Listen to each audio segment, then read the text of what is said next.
So Turkey Al Sheikh recently commented that he's got a surprise for Terence Crawford, and obviously the fans only want certain fights. The fans only want a Bivol or Benavidez fight or an Ennis fight, even, right?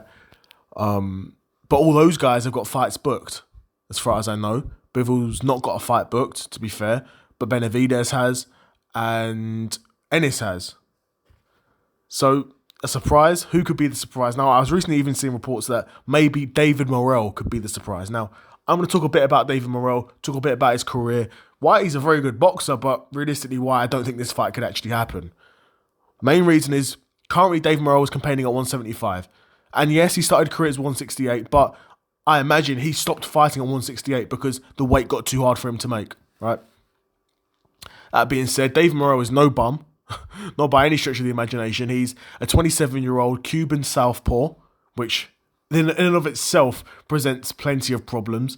His record's currently 12 wins, 9 knockouts with 1 loss, and that 1 loss being to David Benavidez, in a fight which he actually done very well in my opinion. He started off that fight really well against David Benavidez and was picking up those early rounds. Ultimately, David Benavidez is so big, even at 175, David Benavidez is so big, he was able to use his physicality by the end and get to Morrell and ultimately win that decision. But then he fought again against Imam Kataev in a fight that, in my opinion, Kataev should have won, if I'm being honest.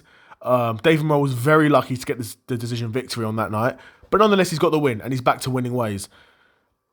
I think he could do something at 175. If I'm being honest, I think he could accomplish something at 175.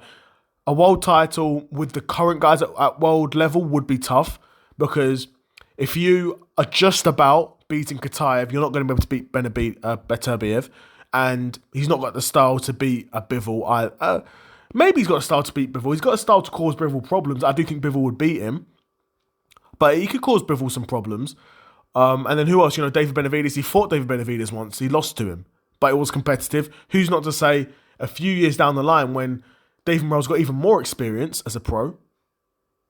By the time he's 27 now, by the time he's 30, if he was to rematch Benavidez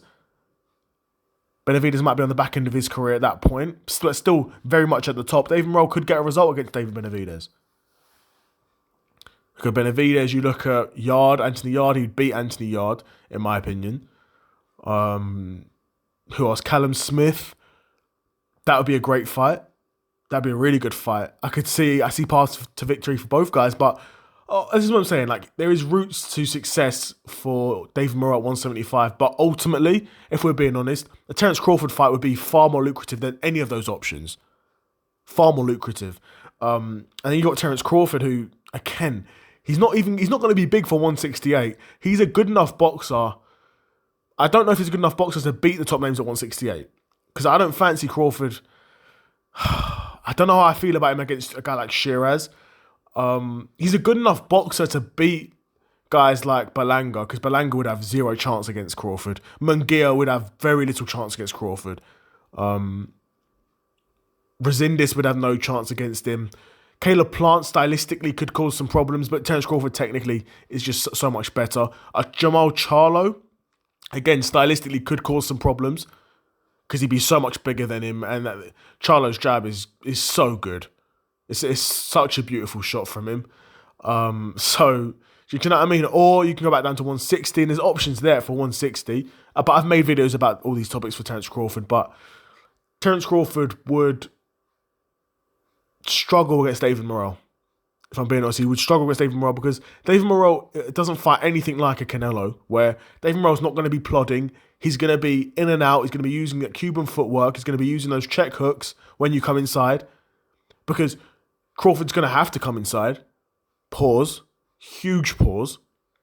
Because David Morrell's going to have the height and reach advantage, as well as being the more youthful guy who can be springing in and out of range. Crawford's going to have to close that gap, and when he does, that check hook will find him. But again, then you've got Crawford. Crawford's so quick at this weight, you can throw that shot. If it doesn't land, Crawford's hit you with 3 or 4 punches and he's already out, which is what he done with Canelo, which is how I said he would beat Canelo, by disrupting his timing and punching between Canelo's punches and getting out of range and moving. Because he's quick enough to do that at this weight. He's quick enough.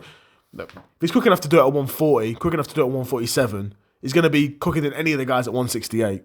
naturally, right? That's assuming David Morrell could even make 168 again. He probably could. But then you're talking about fight safety at a point where a guy, there's a reason why he's not been fighting at this weight. And then for money, he's going back down to this weight. It's not great, but I know boxing's a business, and that's just how it is, right?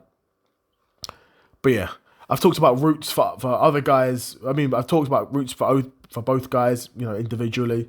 And to come to the conclusion that Bud v Morrell is the most likely option is very far stretched. And you can tell, very far stretched, because ultimately they're not even campaigning at the same weight classes. Crawford's not even fighting at 175.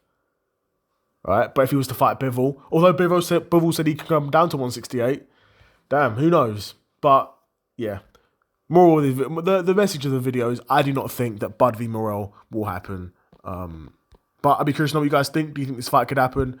If it does happen, who do you think wins? David Morrell or Terence Crawford? I'd be curious to know what you guys think in the comments below. And yeah, another episode of the Seth Solo Side Quest in the bag, and I'm out. Peace.